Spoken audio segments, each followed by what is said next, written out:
satu itu adalah di saat 100 hari seseorang akan meninggal dunia.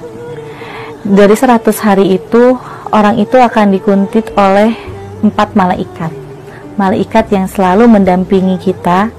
Dan di 100 hari sebelum orang itu menemukan ajalnya, malaikat itu akan mencatat amal baik dan amal buruk kita selama hidup di alam dunia. Dan disitulah di saat 100 hari itu, seseorang yang akan meninggal dunia itu akan merasakan yang namanya kedinginan mendadak di saat setelah salat asar. Dan setelah selepas asar itu akan merasakan dingin yang memang terasa di telapak tangan dan di telapak kaki sampai ke ujung tumit. Nah, disitulah berarti itu adalah tanda-tandanya 100 hari. Dan kita singkat cerita, di saat 41 hari sebelum ajal datang, manusia itu akan merasakan yang namanya denyutan selepas asar. Denyutan di telapak kaki. Dan denyutan itu akan terasa terus-menerus selama 5-10 menit. Berarti di situ kita sudah menjelang ajal di saat 41 hari ya sebelum. Nah, di situ malaikat akan masuk ke dalam telapak kaki kita. Dan berapa nilainya malaikat yang masuk ke dalam kaki kita? Itu bisa dihitung ribuan ya. Wallahu alam berapa ribunya, tetapi itu ada ribuan. Dan di selama 41 hari itu, malaikat itu satu persatu akan terus naik ke atas sampai tiba pada ajalnya 7 hari sebelum meninggal itu, malaikat akan masuk ke dalam lututnya manusia itu. Dan manusia itu, di saat malaikat sudah nyampe ke lututnya, selepas asar itu akan merasakan seperti gemetaran, seperti kayak yang susah untuk berdiri, kayak berat, karena itu malaikat sudah kumpul di dalam lutut kita kanan kiri. Nah, di kita kanan kiri. Nah, di situ kita harus benar-benar bisa meningkatkan diri kita kepada Allah, harus bisa lebih mendekatkan diri, tawadu, dan kalau bisa sebisa mungkin berpuasa untuk membersihkan dosa-dosa yang tersisa di dalam diri kita. Dan singkat cerita, setelah 3 hari menjelang ajal, malaikat naik ke atas perut kita. Di saat di dalam perut kita itu, malaikat akan memulai untuk bisa menghapus daun nama yang ada di dalam pusar. Karena nama kita di saat kita dilahirkan ke alam dunia dan diberi nama oleh orang tua kita, malaikat mencatatnya di dalam daun yang memang berasal dari surga yang disimpan di dalam pusar kita. Dan satu persatu malaikat akan menghapus nama kita di daun yang ada di dalam pusar kita. Nah, disitulah akan terjadinya tanda-tanda terlihat oleh orang lain bahwa manusia yang akan mendekati ajalnya pada 7 hari sebelumnya, 3 hari sebelumnya, daun telinga ini akan turun ke bawah dan mata itu akan tidak bersinar seperti redup gitu, dan hidung pun juga tidak akan kencang tetapi agak turun ke bawah, dan telapak kaki akan merunduk ke bawah, tidak akan lurus seperti ini. Dan di saat 1 hari menjelang sebelum kematian, di saat hembusan napas seseorang yang akan meninggal itu akan terasa dingin di telapak tangan. Berarti itu kita tidak akan pernah menemui lagi kehidupan di besok hari, dan kita tidak akan bertemu lagi dengan yang namanya sholat asar. Nah, disitulah malaikat akan menghapuskan nama kita satu persatu dan sampai habis. Di 1 hari sebelum menjelang kematian seseorang itu, di saat namanya sudah habis di pusar, malaikat naik ke dalam tenggorokan manusia itu. Dan di saat malaikat naik ke dalam tenggorokan manusia itu akan digambarkan perilaku-perilaku buruk kita, perilaku-perilaku baik kita di saat masa lalu sampai sebelum menjelang ajal. Dan disitulah kita akan mengingat semuanya, dan disitulah kita masih ada kesempatan untuk bisa memohon ampunan dari Allah Subhanahu wa Ta'ala. Karena kalau jika malaikat sudah naik ke ubun-ubun kita, sudah tertutuplah pintu taubat kita di alam dunia. Karena di alam akhirat nanti, untuk orang yang wafat dalam keadaan bermaksiat kepada Allah, tidak akan pernah ada ampunan sampai hari kiamat. Dan jika orang yang soleh atau solehah itu akan mendapatkan ampunan dari Allah di saat malaikat sudah naik ke dalam tenggorokan kita. Makanya di situ juga ada dikatakan yang namanya sakaratul maut. Sakaratul maut itu memang sakit. Rasulullah sendiri juga merasakan sakitnya sakaratul maut, seperti tercabik-cabik dan seperti teriris-iris oleh pedang. Tetapi kenapa banyak sekali orang-orang yang memang meninggal dalam keadaan tidur, tidak merepotkan banyak orang, terus dalam keadaan sujud, dalam keadaan beribadah, berarti itu adalah golongan. Tetapi kenapa banyak sekali orang-orang yang memang meninggal dalam keadaan tidur, tidak merepotkan banyak orang, terus dalam keadaan sujud, dalam keadaan beribadah? Berarti itu adalah golongan orang solihin, atau bisa dikatakan golongan orang solihin itu yang akan berkumpul dengan kaum muqaddasah di alam akhirat nanti. Disitulah makanya kita harus bisa memperbaiki diri kita, dan kita juga harus bisa menebus semua kesalahan-kesalahan kita di masa lalu dengan taubatan nasuha selama kita masih hidup. Karena kalau misalkan malaikat sudah naik ke atas ubun-ubun kita, itu sudah tertutuplah pintu tobat, dan susah sekali untuk kita bisa mengulanginya. Nah, setelah malaikat keluar dan mencabut nyawa seseorang itu, disitulah kita akan melihat jasad kita terbujur kaku, dan itu seperti mimpi. Jika orang yang meninggalnya dalam keadaan baik, itu akan bersenang hati karena akan cepat-cepat mendapatkan tempat di alam barzah. Tetapi jika orang yang meninggalnya dalam keadaan bermaksiat kepada Allah, di saat jasadnya dipikul oleh 4 orang laki-laki, disitulah rohnya akan berkata, celakalah aku, mau dibawa kemana aku ini? Karena mereka belum siap untuk bisa mendapat takwanan dari malaikat di alam kubur sana. Tetapi kalau orang yang soleh, yang solehah, pasti akan bilang, segerakanlah aku, karena aku akan menyambut dan bertemu dengan Allah yang menciptakan diriku, karena akan mendapatkan nikmat di alam kuburnya. Begitu pemirsa. Dan di dalam bab 3 itu ada tentang bahwa manusia itu bisa melihat roh-roh orang yang memang meninggal dalam keadaan bermaksiat kepada Allah. Siapapun orangnya yang bisa menguasai kitab Jurumiyah dan bisa mempelajari dan membaca juga mengerti isi kitab Ri'idatul Al-Qadir, di saat kita membacakan satu ayat Al-Quran yang tertulis di dalam kitab Ri'idatul Al-Qadir, ada Quran surat Al-Baqarah, kita akan bisa melihat ke atas langit itu, melihat roh-roh manusia yang memang belum diterima di sisi Allah. Dan itu berlaku kepada siapapun, bukan dari golongan orang solihin, bukan dari golongan orang yang bermaksiat atau yang seperti apa, karena yang namanya amal baik dan amal buruk hanyalah Allah yang menilai, dan malaikat ditugaskan untuk mencatatnya. Dan disitulah yang sangat mengerikan, di saat orang yang menguasai kitab Jurumiyah dan juga belajar kitab Ri'idatul Al-Qadir, di saat melihat ke atas itu akan melihat roh-roh yang memang bergantungan di atas langit yang tidak diterima di sisi Allah, dan akan mendengar jeritan-jeritan yang meminta tolong dan ingin kembali, jeritan-jeritan yang meminta tolong dan ingin kembali.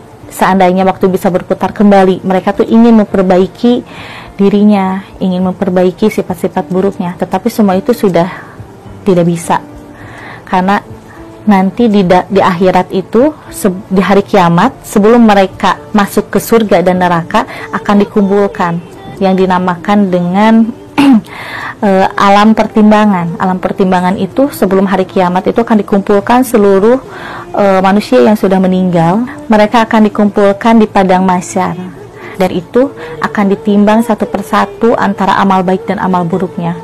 Di saat amal baiknya lebih banyak, itu pasti akan mendapatkan tempat dan disatukan dengan golongan orang solihin dan kaum muqaddasah. Dan jika orang itu keburukannya lebih banyak daripada kebaikannya, maka disitulah mereka itu akan langsung dimasukkan ke api neraka. Ini ada pertanyaan, bagaimana dengan orang yang meninggal kecelakaan atau bunuh diri? Kalau untuk yang kecelakaan itu, kecelakaan tanpa disengaja itu bisa dikatakan adalah syahid ya, apalagi kecelakaannya itu sampai langsung meninggal dunia. Tapi yang namanya sakaratul maut itu tetap semua orang merasakan yang namanya sakaratul maut, tetapi lebih dilihat lagi ke dalam amal baik dan amal buruknya. Jadi tetap dikembalikan ke amal baik dan amal buruk kita yang akan menjadi tabungan kita di akhirat. Jika orang yang bertabrakan, jika orang yang kecelakaan itu memang semasa hidupnya lebih banyak amal kebaikannya, berarti itu udah jelas syahid. Tetapi jika lebih banyak keburukannya, itu bisa dikatakan orang itu meninggal dalam keadaan hina, dalam keadaan bermaksiat kepada Allah. Nah, beda halnya dengan orang yang bunuh diri. Yang bunuh diri itu adalah orang yang memang tidak mempunyai iman. Karena yang namanya kematian itu sudah tertulis di dalam Lauh Mahfuz, itu adalah takdir. tetapi dengan yang bunuh diri itu adalah kemauan dan keinginannya sendiri. Berarti itu dikatakan orang yang memang tidak mempunyai iman dan tidak akan diterima di sisi Allah. Dan mereka rohnya itu akan tetap tergantung sampai menunggu hari kiamat. Kalau untuk yang sakit, di dalam kitab Hidayatul Aqadir itu dijelaskan, jika seseorang sakit dan sakitnya itu terasa di dalam perut, itu di saat mereka meninggal dunia, itu akan dikatakan syahid, karena penyakit yang paling berat itu adalah penyakit yang dirasakan di dalam perut. Sesuai dari Kanjeng Rasulullah SAW, jika ada umatku yang meninggal dalam keadaan sakit perut, itu dikatakan syahid. Yang jelas yang akan dikatakan mati syahid itu adalah orang yang sakit perut. Tetapi sakit perut itu bisa dikatakan bukan berarti sakit perut karena dibuat oleh sendiri minuman keras gitu ya, tetapi seperti orang yang punya penyakit mah kronis gitu. Pokoknya tentang pencernaan aja, tentang pencernaan, dan itu memang sakit ya, tidak dibuat sendiri, itu dikatakan syahid. Terus proses dari malaikat itu sendiri kan 100 hari udah mulai untuk orang yang akan meninggal. Terus kalau yang meninggalnya mendadak, kecelakaan atau bunuh diri itu seperti apa prosesnya? Kalau untuk yang kecelakaan itu bisa dijadikan itu adalah kematian takdir ya, karena kan yang namanya kematian itu tidak ada yang tahu. Karena kematian itu di saat manusia dikandung oleh ibu di usia 4 bulan, manusia itu di dalam rahim ibu itu udah dituliskan di dalam lauh mahfuz tentang kematiannya, rezekinya, jodohnya, dan segalanya. Pokoknya tentang kehidupannya.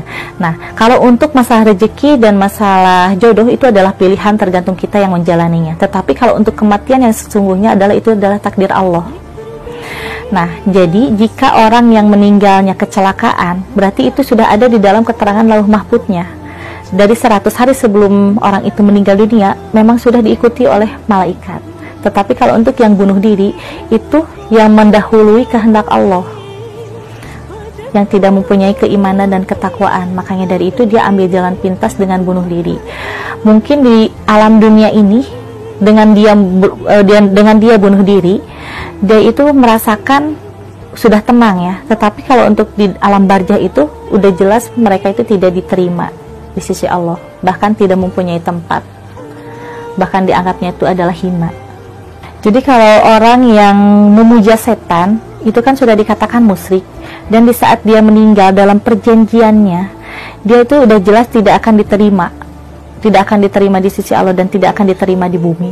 Karena di saat dia meninggal itu bukan takdir yang sesungguhnya, tetapi dia itu langsung dibawa oleh siluman itu sendiri dan akan dipekerjakan di alamnya sampai pada kematian yang ditakdirkan oleh Allah tiba. Setelah kematiannya tiba, orang itu terbebas dari perjanjian. Betul, di saat kematiannya tiba akan terbebas dari perjanjian itu, tetapi tetap akan dijadikan seperti tidak jauh dengan sampah karena dia memuja kepada selain Allah.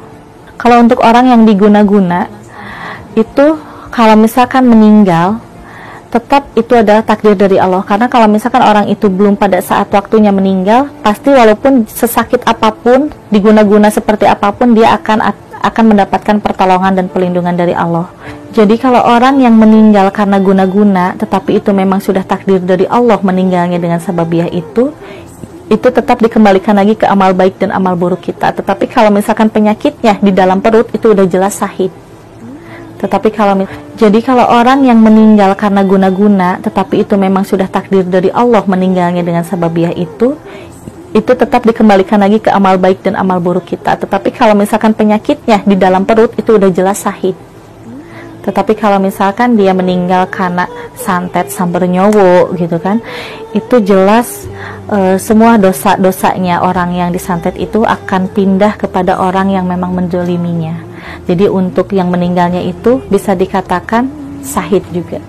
Ya pemirsa, jadi kembali ke penjelasan yang tadi ya, bahwa setiap orang yang meninggal itu punya golongan-golongan dan tingkatan-tingkatan sendiri di mata Allah, seperti golongan nabi, seperti golongan waliullah, golongan orang solihin, dan golongan kaum muqaddasah. Dan untuk golongan-golongan orang yang memang meninggal dalam keadaan beribadah kepada Allah, itu bisa nantinya akan dikumpulkan dengan golongan orang solihin dan kaum muqaddasah. Iya pemirsa, seperti sekarang ini banyak sekali orang-orang yang meninggal mendadak ya di dunia ini dengan gegernya wabah virus corona. Tetapi kalau memang Allah belum menghendaki manusia-manusia itu meninggal, pasti tidak akan meninggal. Separah apapun penyakit yang dia derita dan apapun itu pasti Allah akan melindunginya. Tetapi seperti sekarang banyak orang yang meninggal mendadak, itu bisa dikatakan kalau menurut saya memang sudah takdirnya. Karena kalau wabah virus corona di zaman sekarang ini beda sekali dengan wabah taun atau wabah azwada pada zaman para nabi. Karena kalau zaman para nabi itu kan wabah virusnya itu memang langsung diturunkan oleh Allah untuk menguji umatnya. Tetapi kalau untuk wabah virus corona ini kan yang dibuat oleh manusia. Dan ini juga ada pertanyaan kepada saya menanyakan bagaimana dengan orang yang sudah wafat tetapi ingin menengok ke rumah keluarganya atau kepada keturunan-keturunannya, apakah itu bisa? Saya akan jawab, insya Allah bisa, karena sesuai yang ada di dalam keterangan Quran surat Al-Baqarah bahwa siapapun orang yang meninggal dunia di saat ingin bertemu dengan keluarganya menengok, itu akan diantarkan oleh jin sobirin. Jin sobirin itu adalah jin muslim yang memang ditugaskan untuk mengantarkan orang-orang yang sudah wafat berkunjung ke rumah sanak saudaranya.